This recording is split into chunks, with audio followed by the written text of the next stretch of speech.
Hello, I'm Anabrese, author of Tune Into Bliss and blogger at thisgoodfeeling.com, which is a website for spiritual well-being and empowerment. Um, so today I want to speak to you about how to handle upsetting events in the world, especially if you're an empath or sensitive being, which many of us are. And also, I've just kind of been processing a lot of these things myself over the last few weeks as someone who is on a conscious path of evolution. And so it's really looking into how to stay balanced and how to keep your own vibration high whilst being witness to upsetting events.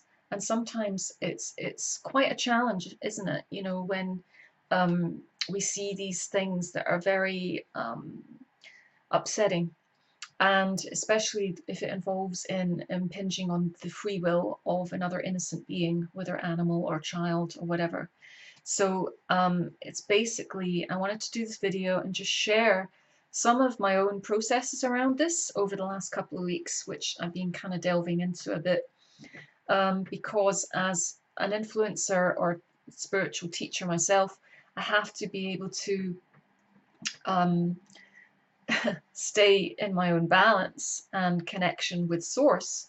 And so it was just, has been a kind of particular challenge of my own in the last few weeks. And I think it's been coming up through a couple of different channels. Somebody new came into my life, and it was really, I could see some of the challenges they were having and judgments, and you know, talking a lot about good and evil and things like that. So it kind of took me down this journey into, you know, sometimes I seem to be a responder a lot of the time. So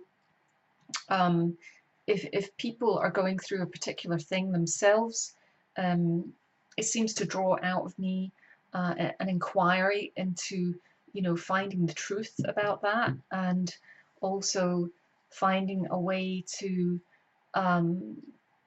change the perspective so that people can experience more freedom, more joy, and come and be able to do what they're here to do, right? Which is to contribute to raising the vibration on this planet at this time, to inspire each one of us. You know, we're here to inspire each one of ourselves to awaken to source, to the truth of who we are. So I was going through some of these things to do with, you know, when we're faced with events that happen in the world that kind of cause upset, you know, upset in ourselves. Because as empaths, we can't help it. You know, if something is affecting, especially when it's to do with, as I say, taking innocence away or causing injury or harm to an innocent being, is particularly challenging. And I'm not saying that you can just walk away from that completely detached and not feel anything. That's not what I'm saying. It's how to not stay in the suffering, you know, that we might feel around that. It's how to kind of transmute that suffering, or maybe have a wider perspective on the fact that it could be a catalyst for our own growth, because everything in this holographic world, this universe, is a projection of our own consciousness. So we have chosen to be here to create whatever it is that we're creating, and it's for our growth, because we're here for this short tiny window and then we're gone, you know. So what really is the purpose of us being here? And you know, I feel that it is about waking up to our own divinity, our own connection with source, and to really feel that bliss and that joy and that freedom to be a free human being, really. But obviously there's challenges that come in as well, and these periods of challenge and you know, immense catalyst are for our growth, and to kind of bring us back to a state of alignment as well. Because, you know, if we're feeling bad, you know, if we're feeling bad, or if we're feeling hurt, if we're feeling upset or unhappy or sad or grief or whatever, we can't stay there, especially if we are here to make a difference in the world at this time and to be of service to humanity. It's just not going to serve humanity for us to stay in that low vibration, because they are lower vibrations. So really, it's about staying and holding true to the love. We have to stay true to love in these situations. And one of the things I was reflecting on as well was just the news feed and how um, society as a whole are being emotionally manipulated, because we're just being fed this information, and all this stuff that does generally cause these reactions if you're not trained in not reacting. So we're getting triggered left, right, and center. And unless you're an extremely balanced human being, it's easy to get off kilter and then suddenly feel like the world is a shit place and you just want out.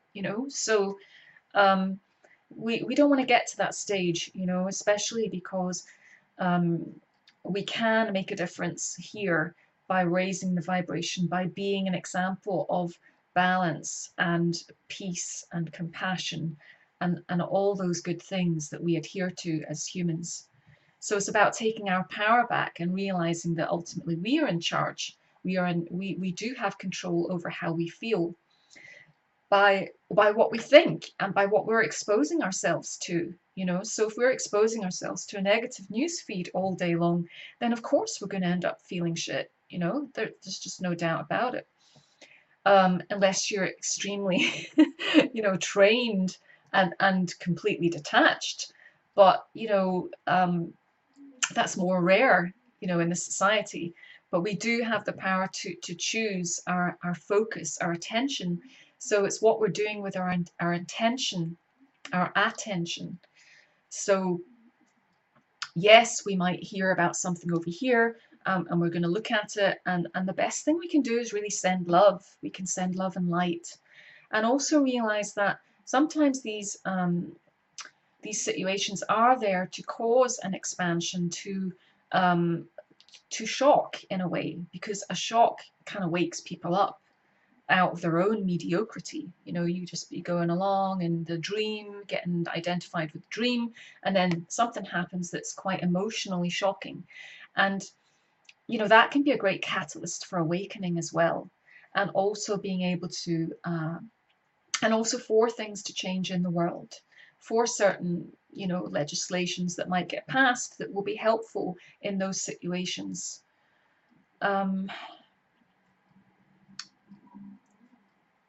then if we think to indigenous tribes that are up in these remote areas that generally seem to be very happy and living in peace in their community, they're not being exposed to all this additional information. So what just goes on in their community is what they're concerned with. They're just concerned with keeping the harmony within this small community. But with our technological age and our mobile phones and we are exposed to so much more information about situations that are going on all around the world. And again, as empaths or sensitive people, we cannot take on the responsibility for all of that. I mean, in a way, we are responsible for all of that because we're part of the collective. But we can only be responsible at this level of being a human being in this particular unit, in this body, this vehicle. We can be in charge of this. We can be in charge of how I feel, how I feel, and I say I'm talking about you, how I feel, how I think, how I'm responding in this situation, how I'm responding to this catalyst for growth. What is it teaching me? How can I, bring myself back into alignment and balance and well-being despite what's going on? What is required of me in this situation? So we've got to ask ourselves all these questions, that can help us grow and also be of service, be of the best service in the situation. Sometimes the best thing might just be to meditate and send love and light, to a situation. And I think Ho'oponopono is a great tool for that, which is really about whatever shows up in our experience. is kind of there for us. So it's like whatever shows up in our experience, we can forgive. We can forgive. We can ask for compassion. We can ask for um, the transmutation of the underlying errors in thought, word, deed, action, whatever. So we can use Ho'oponopono. It's a really great tool, and I highly recommend it if you haven't heard of it. So really, it's about forgiveness. You know, forgiveness of the self is forgiveness of all, and remembering that we are all interconnected. So when something does happen that is upsetting, it's about, well, how can I find forgiveness within me or compassion in this situation? Because sometimes the the kind of immediate human response is sometimes about revenge, and that's not really where we're evolving into. You know, we're not really evolving as a conscious race into acts of revenge, you know, or they need a payback. And I feel that something that was coming through was just that most people that act in ways that are harmful to other beings, it obviously they are disrespecting the life and the free will of another being, and that they are already suffering. They are already suffering. You don't need to worry about justice because they are already suffering. Um, it is not an act of love, it is an act of pain. So the pain body is trying to get power because it feels powerless in some way. And so it believes that by carrying out this act, it's going to feel powerful. And it's a false sense of power, and of course very fleeting. Um, but they're going to have nightmares. You know, they are still suffering, and will continue to until they wake up and change. So um, yes, most of these acts are caused by deep-rooted hurt, pain, unresolved acknowledgement, unacknowledged love of the self, and a sense of disconnect from source of all that is. So it's really out of an imbalance or disconnect with source. We could call evil if you want, but the feeling of good, the feeling of alignment, all the things that we adhere to, peace, love, compassion, um, balance, we consider these of God, you know, of good, of alignment. And as most of us, most human beings are trying their best to be that, to be a kind, compassionate, loving human being in our lives. That's really the goal, isn't it? To kind of be that, embody that, and in doing so, this is how we spread love and light throughout the universe as well. So that's what I'm saying is just hold to the vibration of love no matter what. You know, that's the answer, because love releases the resistance.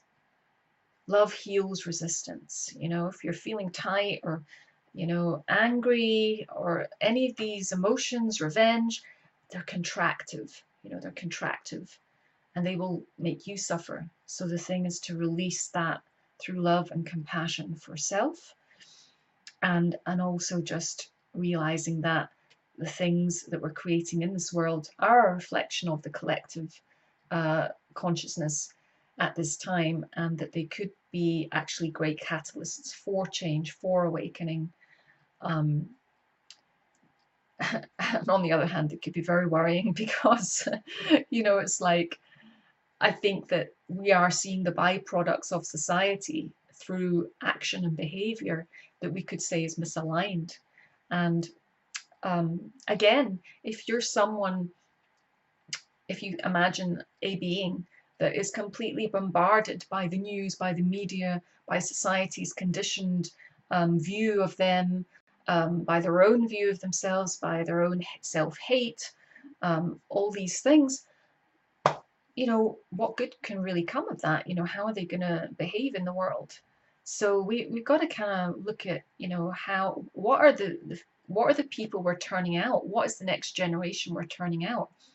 And this is where I feel that technology can be closing down that connection with our source, because um, if we just get too mental and keep ourselves in this mental prison of, you know, other people's thoughts, other people's um, opinions, society, news feeds, media, and all that stuff. If we get caught up in that, then we're losing sight of what's really real, which is our own divine connection with source energy and being one with that. Because when we're one with that, we're one with all.